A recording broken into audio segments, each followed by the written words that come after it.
ह्यवरं कर्म बुद्धियोगात् धनञ्जय बुद्धौ शरणमन्विच्छ कृपणाः फलहेतवः।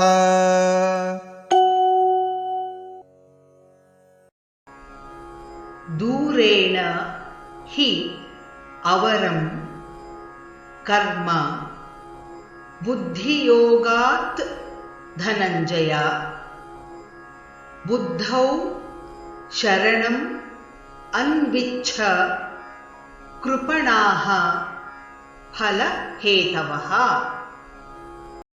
दूरेण ह्यवरं कर्म बुद्धियोगात् धनञ्जय बुद्धौ शरणमन्विच्छ कृपणाः फलहेतवः।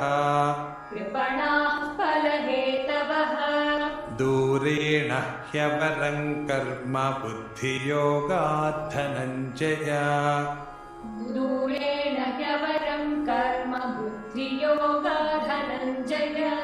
बुद्धौ शरणमन्विच्छ कृपणाः फलहेतवः।